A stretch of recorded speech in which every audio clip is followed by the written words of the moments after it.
चिंतामणिर्जयति समगिरिर्गुरुर्मे शिक्षा गुरुश्च भगवान् सिकिपिञ्च मौलि जत्पादकल्पतरुपल्लवसेकुलेषु लीलाशयं भरणसं लभते जयस्य। श्री गुरुदेव श्री गौरसुंदर श्री श्री राधा गोविंद जययुक्त हन भक्तिवेदांत ठाकुर এই মহতি সভায় সভাপতি দিলেন্দ্রপাদগণ বৈষ্ণববৃন্দ মহাত্মমণ্ডলী সকলে চরণ প্রান্তি প্রণাম প্রণতি নিবেদন করি করুণা ভিক্ষা করি। আজ বড় শুভ দিন, গৌরীয় গগনে এক অনাবিল আনন্দের উচ্ছ্বাস তরঙ্গ। ভগবান শ্রী গোবিন্দ যখন আসেন তার মুখ্য উদ্দেশ্য কিছু থাকে। তিনি বলেছেন আমার উদ্দেশ্য মাদ ভক্ত বিনোদার্থম করমি বিবিধ ক্রীড়া। শ্রী গৌরসুন্দর তিনি এসেছেন বলেন আমি যদি না আসতাম, আমি বিনা অন্য নারী ব্রজপ্রেম দিতে, আমি যদি না আসতাম তাহলে ব্রজের প্রেম দান করা হতো না, দান করতে পারতো না কেউ। মহাপ্রভু ব্রজের প্রেম দান করতে গিয়ে যে যা কিছু করেছেন, আগে ডাইনে বাঁয়ে আগে পিছনে, ওটি মহাপ্রভু আসার উদ্দেশ্য নয়।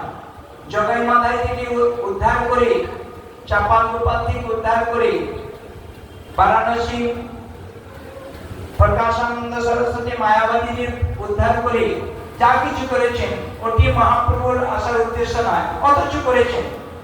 ঠিক ওই রকমই আজ সচ্চিদানন্দ ভক্তিবেদান্ত ঠাকুর এসেছেন, তার আসার মূল উদ্দেশ্য কি?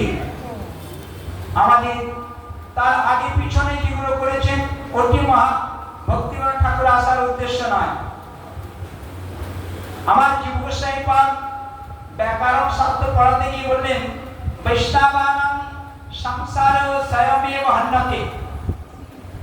যত যত অপসিদ্ধান্ত অন্ধকার আবর্জনা বাতি প্রজ্বলিত করার সঙ্গে সঙ্গে যেমন স্বয়মেব তমহন্যতে অন্ধকার দূরে চলে যায়, তার জন্য অন্ধকারের কাছে নিবেদন করতে হয় না, অন্ধকার তুমি দূরে যাও। ঠিক ওই রকমই ভক্তিবেদান্ত ঠাকুর এসেছেন, তার মূল উদ্দেশ্য ছোট করে শ্রবণ করব। বেদের তাৎপর্য কবিরাজ গোস্বামী পাদ বললেন বেদের তাৎপর্য কেবল কহরে কৃষ্ণকে আমাদের দেখিয়ে দিলেন। বেদে অনেক কিছু আছে কিন্তু তাৎপর্য দেখিয়েছেন। বেদের সার বস্তু শ্রীমদ্ ভাগবতের বিশেষ বৈশিষ্ট্য জীবগোস্বামী পাদ সৎসন্দর্ভের মধ্যে আমাদের জানিয়েছেন। সেই সৎসন্দর্ভ সকলের বোধগম্যের মধ্যে আসতে পারে না, আসবে না, সেটি ভক্তিবেদান্ত ঠাকুর জেনে আচার্যগণের মধ্যাচার্য এবং আমাদের শ্রী চৈতন্য মহাপ্রভুর দশম তত্ত্বের উপরে বিশেষভাবে যে শিক্ষা প্রদান করেছেন, প্রভু কহ ও জীব প্রথমের মচিত বিশ্বমিতিবা।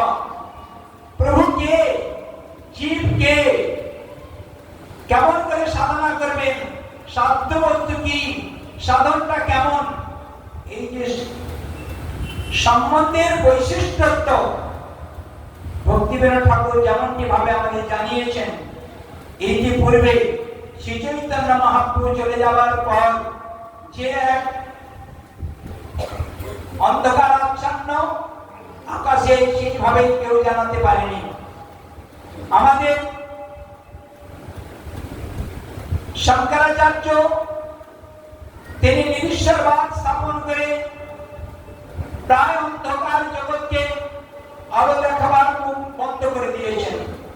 আমাদের রামানুজাচার্য বিশিষ্ট দ্বৈতবাদের মতবাদ অবলম্বনে শ্রী চৈতন্য মহাপুর সেই ভূমিকায় বৈশিষ্ট্য স্থাপন করে বললেন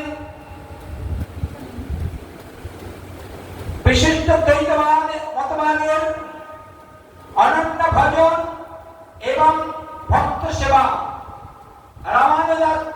কাচাচার্যের মতবাদের বৈশিষ্ট্য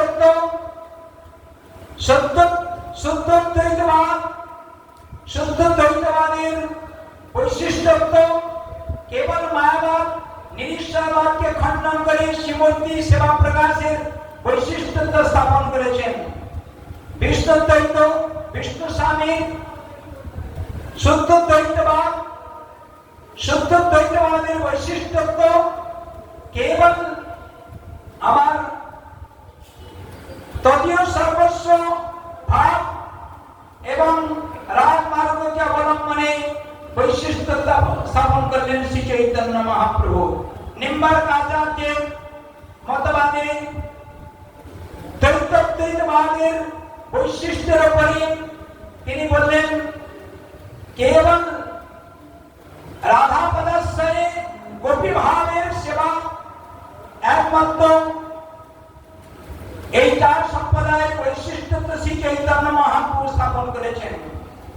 এই সম্প্রদায়ের আচার্যের ভূমিকা যদি বন্ধ হয়ে যায়, এত কিছু সাজানো থাকলেও, এত কিছু ব্যবস্থা থাকলেও যদি বাকি নির্বাপিত হয়ে যায়, যেমন অন্ধকারী অন্ধকার, ঠিক শ্রী চৈতন্য মহাপ্রভুর এই মতবাদের বৈশিষ্ট্যকে অবলম্বনে চৈতন্য মহাপ্রভুর মতবাদ অচিন্ত ভেদাভেদ সিদ্ধান্ত মতবাদের ভূমিকাকে অবলম্বনে আজ ভক্তিবিনোদ ঠাকুর যে জগতে প্রকাশ করেছেন, সেই জগতের প্রকাশের সেবার বৈশিষ্ট্য তিনি বিশেষ করে তার কীর্তনে, তার লেখনীতে, তার ভূমিকায়, তার অনুরাগের বৈশিষ্ট্য তিনি জানিয়েছেন।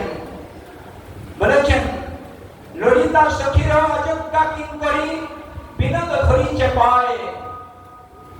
রূপমঞ্জরীর আনুগত্যে কমল মনোমঞ্জরী রূপে কেমন ভাবে সেবা করতে হবে, শ্রী চৈতন্য মহাপ্রভু যেমন ব্রজনব যুবদন্তের প্রাকৃত লীলাবিলাস নবীন মদনের সেবাই একমাত্র জীবের স্বরূপের জাগরণের বৈশিষ্ট্য, সেই ভূমিকায় ভক্তিবিনোদ ঠাকুর আজ বিশেষ করে এই গৌড়ীয় বৈষ্ণব গগনে আজ গৌর গদাধরের যে শ্বেতদ্বীপ কুঞ্জের মধ্যে যে সেবা, সেই সেবার বৈশিষ্ট্য স্থাপন করার আশার উদ্দেশ্য কেবল ভক্তিবিনোদ ঠাকুর।